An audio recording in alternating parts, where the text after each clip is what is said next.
हरियाणा का शिक्षा विभाग जल्द ही 12वीं की परीक्षा लेने की तैयारी में है।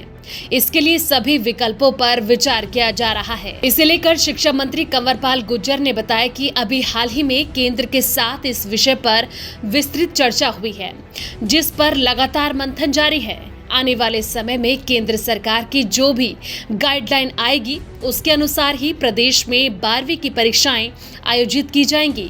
वहीं शिक्षा मंत्री कंवरपाल गुर्जर ने आयुर्वेद और एलोपैथिक का तुलनात्मक अध्ययन करते हुए कहा कि दोनों पद्धतियों का अपना महत्व है।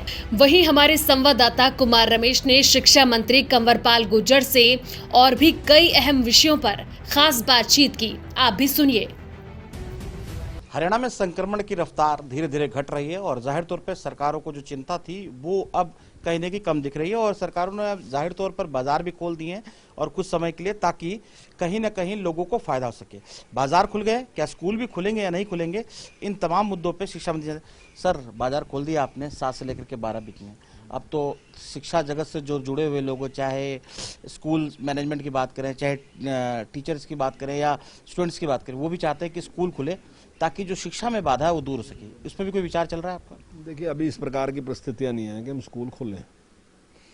तो जैसे आने वाले कुछ टाइम के बाद जिस प्रकार से कोरोना अभी घटता जा रहा, अगर यही गति रहती है कम होने की, तो निश्चित तौर से इस पर कुछ टाइम के बाद विचार किया जा सकता है। 12वीं की परीक्षा को लेकर बड़ा असमंजस की स्थिति है।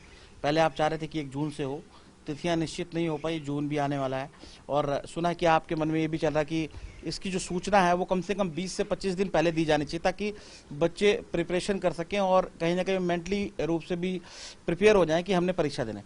तो कब का प्रोग्राम बना रहे हैं, ये कब से माना जाए कि हरियाणा में 12वीं की परीक्षाएं शुरू हो सकती हैं? नहीं, दोनों को ही तैयारी के लिए टाइम चाहिए। सरकार को भी टाइम चाहिएगा तैयारी के लिए और बच्चों को भी तैयारी के लिए टाइम चाहिएगा। तो निश्चित तौर से दोनों की ज़रूरत है। तो हमने ये कहा था कि 20-21 दिन पहले ही डेट शीट जारी होनी चाहिए, तो बच्चे भी अपनी तैयारी कर लें और सरकार भी उन प्रकार से। क्योंकि जो मेरा सुझाव था वो ये था कि जहाँ भी बच्चा शिक्षा ग्रहण कर रहा तो उसका परीक्षा केंद्र वहीं बन जाए, तो इससे उसकी सोशल डिस्टेंसिंग भी बनी रहेगी और इससे उसका जो आवागमन है वो भी कम होगा। तो वो आज की परिस्थितियों में वो ज़्यादा अच्छा रहेगा। तो ऐसे में हमें भी इंतजाम और नए करने पड़ेंगे अगर, लेकिन ये सारा का सारा जो है वो केंद्र के ऊपर निर्भर करता है कि जो भी केंद्र जिस प्रकार का आदेश देगा, पूरे देश में जिस प्रकार से परीक्षा लेने का तरीका को फाइनल करता है, तो निश्चित तौर पर उस तरीके से हम परीक्षाएं लेंगे। क्या जून में होंगे या जुलाई तक ले जाने का मूड है सर? नहीं, देखिए अभी नहीं मैं कुछ भी बता सकता, क्योंकि 1 तारीख को केंद्र की ओर से निर्णय होगा, जो भी निर्णय होगा तो उसको हम अक्सर पालन करेंगे। एक बड़ा अहम सवाल सर आजकल बड़ा चर्चा में चला हुआ है कि एलोपैथी बढ़िया है या आयुर्वेद बढ़िया है। बाबा रामदेव ने कोरोना किट बनाई और तमाम देशों में सप्लाई करी और कहीं ना कहीं इस चीज़ को लेकर के विवाद खड़ा होगा कि बाबा रामदेव चाहते हैं कि आयुर्वेद को बढ़ावा मिले और कहीं ना कहीं उनकी प्रोडक्ट को ज़्यादा बढ़ावा मिले। वहीं एलोपैथी वालों ने विरोध कर दिया, उन्होंने कहा कि एलोपैथी ही इलाज का बढ़िया साधन है बजाय आयुर्वेद के। आप इसको कैसे देखते हैं? देखिए, दोनों ही बहुत अच्छे हैं। आयुर्वेद भी बहुत अच्छा है। आयुर्वेद हजारों साल से जो सेवा कर रहा और लोगों को स्वस्थ कर रहा का काम कर रहा, लेकिन आजकल एलोपैथी ज़्यादा लोकप्रिय है और उस पर ही रिसर्च भी ज़्यादा हुई और ज़्यादा पॉपुलर भी वही है। तो ये अलग अलग पैथी हैं और अपने अपने टाइम में सभी का एक दौर होता है पॉपुलर का। एक टाइम था जब आयुर्वेद ही था और वही पॉपुलर था, सारा जो उपचार होता था उससे होता था। लेकिन बीच में एक ऐसा दौर आया कि उस पर कोई रिसर्च ज़्यादा की नहीं गई और एलोपैथी जब आई तो एलोपैथी पे ज़्यादा रिसर्च चलती रही, ज़्यादा उस पर ही जोर दिया गया। तो आज एलोपैथी ज़्यादा लोकप्रिय है, लेकिन सारी पैथियाँ अपना महत्व रखती हैं, चाहे वो होम्योपैथी है, चाहे एलोपैथी है, चाहे आयुर्वेद है, चाहे प्राकृतिक है, चाहे यूनानी है, और भी कई ऐसी पैथियाँ हैं जो सब पैथियों का अपना अपना महत्व है और अपने अपने तरीके से सब इलाज करते हैं।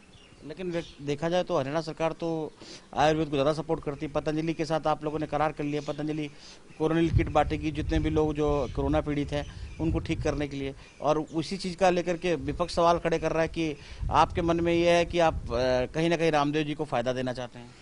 नहीं, देखिए हमारा जो भारतीय पद्धति है उसके प्रति हमारा विश्वास है, उसके प्रति हमारी श्रद्धा भी है, इसमें कोई दो राय नहीं है। और उस पद्धति ने हजारों साल तक लोगों की चिकित्सा की है, तो उसको हम एकदम छोड़ दें तो हम इसके पक्ष में नहीं, हम चाहते हैं कि उसके ऊपर भी रिसर्च होनी चाहिए और उसके बहुत अच्छे परिणाम भी हैं, कोई वो नहीं है। लेकिन इसका मतलब ये नहीं है कि हम एलोपैथी के खिलाफ है, हम उसको महत्व देना चाहते हैं। कोई भी पैथी है अगर उस पर टाइम लगाया गया, उसको और बढ़ाया जाए आगे, तो निश्चित है होम्योपैथी है, होम्योपैथी पे भी रिसर्च होनी चाहिए, आगे बढ़ना चाहिए। तो बहुत लोगों का को स्वस्थ करने का काम कर रही है सारी पैथियाँ, तो हम किसी के खिलाफ नहीं है। हाँ, निश्चित तौर से आयुर्वेद को बढ़ावा देना चाहते हैं। जब आप स्वयं कोरोना पीड़ित हुए, आप मेदांता में गए इलाज कराने, तो आपका ट्रीटमेंट सर एलोपैथी रहा या आयुर्वेद रहा? नहीं, मिक्स रहा दोनों। जहाँ उन्होंने एलोपैथी का इस्तेमाल किया वहीं आयुर्वेद का भी इस्तेमाल किया। वो दिन में 3 बार काढ़ा पिलाते थे जब हम वहाँ थे, और सब पेशेंटों को 3 बार काढ़ा पिलाने का काम करते थे। तो इसका मतलब उनका भी विश्वास था कि इसकी ज़रूरत है, इम्यूनिटी बढ़ाने के लिए ये बेस्ट औषधि थी। जिस टाइम तक कोई वैक्सीन आई नहीं थी उस टाइम तक तो आयुर्वेद ही था इम्यूनिटी बढ़ाने के लिए। अब आपने खोज कर ली, तो ये इंजेक्शन क्या कर रहा है, ये भी आपकी इम्यूनिटी तो बढ़ा रहा, तो वो भी आपकी इम्यूनिटी बढ़ाने का काम करते थे। तो उनका भी अपना एक महत्व है, वो भी इसका सहयोग लेते हैं। लेकिन मेरा ख्याल है इसमें कोई झगड़े की बात है ही नहीं, एक ही तो उद्देश्य है, और वो उद्देश्य है कि जो आपके सामने रोगी है उसको स्वस्थ करना आपका। अगर दोनों पैथियां मिलके उसको स्वस्थ कर दें, दोनों मिलके कर दो स्वस्थ, उसको अकेली स्वस्थ कर दे, अकेली स्वस्थ कर दो, दोनों ही अच्छी हैं। तीसरी लहर के लिए तमाम कई जो राज्य हैं वो अपनी तैयारियां कर रहे हैं, अपने सिस्टम को और सुदृढ़ करने की कोशिश कर रहे हैं। हरियाणा की क्या तैयारी है? देखिए, हरियाणा की तैयारियां पूरी हैं बिल्कुल, और हरियाणा ने आज की तारीख में अगर आप देखोगे तो हमारे पास बेड जो है वो सरप्लस हैं, हमारे पास ऑक्सीजन सरप्लस है, और हमने हर प्रकार की व्यवस्था हमारी एकदम मजबूत है सारी। जबकि हमारे पास बहुत बड़ी संख्या में जो पेशेंट थे वो हमारे पास दिल्ली से आए, उत्तर प्रदेश से भी आए, लेकिन दिल्ली से बहुत बड़ी संख्या में आए। लेकिन उसके बावजूद भी जिस प्रकार से सारी व्यवस्थाएं की गई हैं वो बहुत अच्छी सरकार ने व्यवस्था की, और पूरी तरीके से कंट्रोल में आज कोरोना। और हम उसके तीसरी वेव के लिए भी तैयार हैं, लेकिन प्रार्थना भगवान से यही है कि नहीं आए तो अच्छा है। बहुत बहुत धन्यवाद। तो जाहिर तौर पर अभी दूसरी लहर के बाद संक्रमण को तेजी से रोकने में सरकार कामयाब रही। सरकार के जो प्रयास थे उससे जाहिर तौर लोगों को लाभ हुआ, बाजार भी खुल गए। लेकिन सरकार ने तीसरी के लिए भी तैयारी शुरू की है। जाहिर तौर पर WHO ने जो सरकार को निर्देश दिए थे, सरकार उसका पूरी तरीके से पालन कर रही है और अपनी तरफ से पूरी तैयारी कर रही है। जहां तक रही स्कूलों के खुलने की बात, अभी स्कूलों को खोलने के विषय में सरकार नहीं सोच रही है। सरकार को लगता है कि अभी सिस्टम बिल्कुल ठीक हो जाए, कोरोना लगभग चला जाए, फिर उसके बाद ही इस बारे में विचार किया जा सकता है। कुमार रमेश, चंडीगढ़।